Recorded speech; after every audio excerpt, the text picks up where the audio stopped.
It's the Real News Network. I'm Sharmini Pires coming to you from Baltimore. Did you know that President Trump declared last week to be Infrastructure Week? He had hoped his announcement would distract attention from the Senate's Russia hearings involving former FBI Director Comey. The plan that he presented in 3 separate speeches over the last week was quite general. It involved a new spending of $200 billion in addition to tax breaks for private investors and the privatization of infrastructure such as the nation's air traffic control system. Also, he promised to reduce infrastructure regulations. Let's have a look at what he said. We will get rid of the redundancy and duplication that wastes your time and your money. Our goal is to give you one point of contact to deliver one decision, yes or no, for the entire federal government, and to deliver that decision quickly, whether it's a road, whether it's a highway, a bridge, a dam. To do this, we are setting up a new council to help project managers navigate the bureaucratic maze. With us to analyze the Trump infrastructure plan is Dean Baker. Dean is co-director of the Center for Economic and Policy Research, and he's the author of Rigged: How Globalization and the Rules of Modern Economy Were Structured to Make the Rich Richer. Thanks for joining us, Dean. Thanks for having me on. So, Dean, is the infrastructure plan as vague as reporters are saying? What is the Trump proposal anyway? Well, a few points. First off, it's a lot smaller than what he had talked about in the campaign. Of course, in the campaign, he was often ambiguous, but he'd been throwing around that he was going to spend $1 trillion over the next decade on infrastructure. Now we're talking about $200 billion. And just to give people some context, the economy is around $20 trillion a year. So if you're spending $200 billion, that's equal to 1% of GDP over the next decade, so 0.1% of GDP a year. So now that's not trivial, but that's hardly a huge plan in the sense it's not going to have a huge impact on demand in the economy and fixing our infrastructure. The other major point is that he's made a big point of saying he's going to look to public-private partnerships. So he's looking at infrastructure that generates a revenue stream. Now, some of those, it's obvious. You could have a toll road, a toll bridge. You could do that. I mean, the question whether it's a good thing to do or not, but, we do have toll roads and toll bridges. The other thing is to privatize assets that are currently public. We have examples of that in Chicago. Mayor Daley, the younger Mayor Daley, privatized the parking meters. He sold off the revenue from them for 75 years to Morgan Stanley. It turned out to be a very good deal for Morgan Stanley, not for the people of Chicago. You could do that with other things. I mean, if we think of Flint water system, well, having a public-private partnership isn't going to do Flint any good unless they sell off their water system. So you could privatize the water system, but the track record of privatized water systems more around the world, there are many in the U.S., tend not to be very good. People get gouged for their water.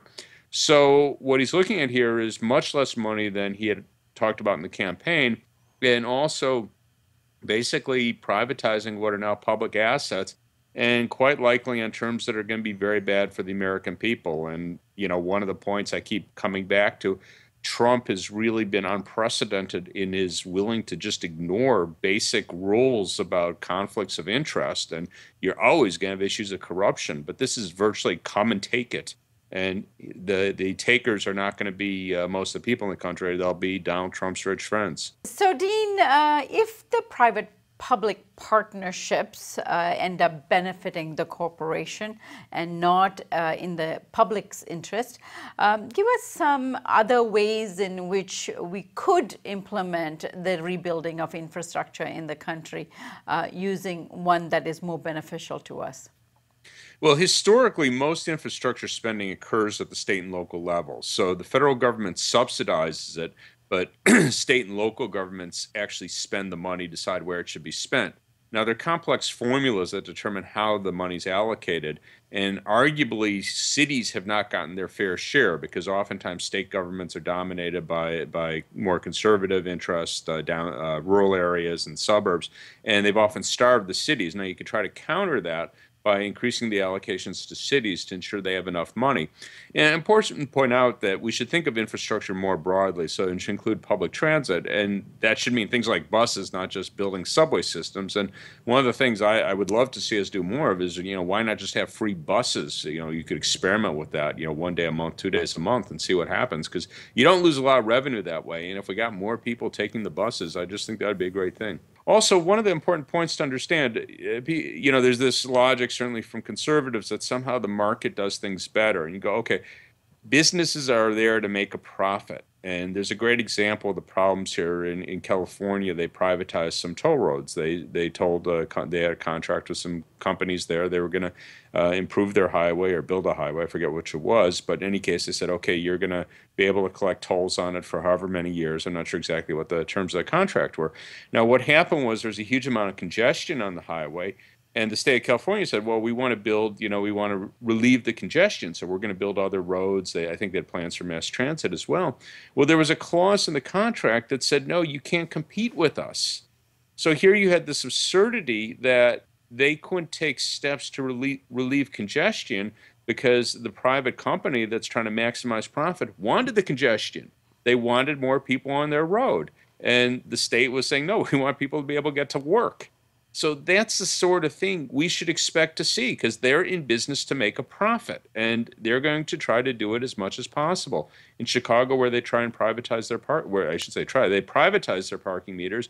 They pushed them to the limit in terms of the times that they had on meters. They put meters absolutely everywhere they could. So there were people at residential streets that suddenly found meters in front of their house where they'd been parking for years. That's what you should expect to see. Businesses are there to make money. So they're going to do it in ways that we might like sometimes, if they produce a better product, but oftentimes they're going to do it in ways we don't like. And this is certainly a context where they're likely to make money in ways we don't like. Now, we've had decades of this kind of privatization in the works. And people like Jeremy Corbyn in the UK are now talking about taking back some of that. In fact, he has mentioned the railways as one of those things that was privatized under Thatcher in Britain. And he says that these kinds of systems, transportation systems, should be nationalized and taken back. How does that benefit the public treasury, for example, and is that the way of the future now? Well, I think what you have to look at carefully is what sort of service is being provided. And the railways, this was privatized. They were privatized under Margaret Thatcher. Previously had been run by the government.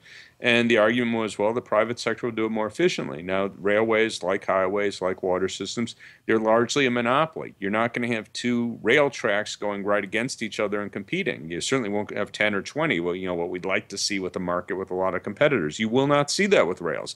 So you had a monopoly system. They'd raise their prices. They had poor maintenance, poor on-time performance. But what could people do? If you have to take the railroad, that's what you do. I mean, obviously people could look to fly or drive their car, but if you want to take the rail, you're not going to have an option.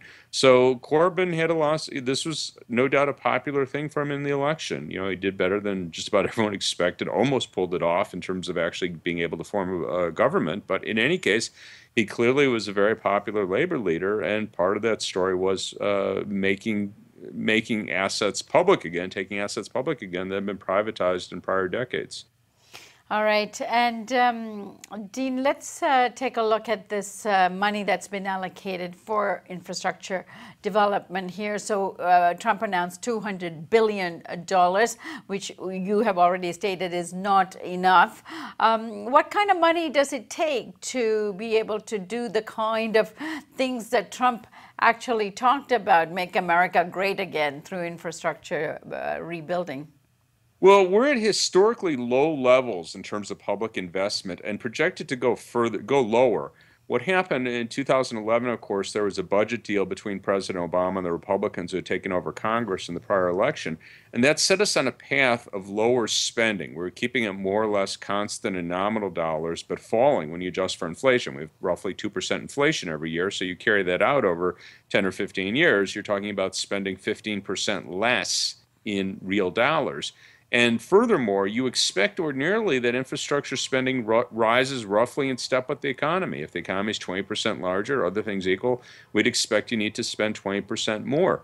So when Donald Trump, his campaign, said he wanted to spend $1 trillion on infrastructure over a decade, that seemed to me a reasonable number, maybe even low end. And I should also point out, we have a larger category. If we think of infrastructure, that's part of a larger category of what we might think of as public investment, which includes things like research and development, includes things like education. Those are all being cut in a very big way. They were being cut even in the baseline, but Donald Trump proposes to cut them much further in his budget. So he increases for a few years a relatively narrow area of public investment, the direct infrastructure spending, but the larger category of public investment falls very sharply under his budget proposal. All right, Dean, I thank you so much for joining us today. And of course, we'll be keeping an eye on this, and I hope you can join us again. Sure thing. Thanks for having me on. And thank you for joining us here on the Real News Network.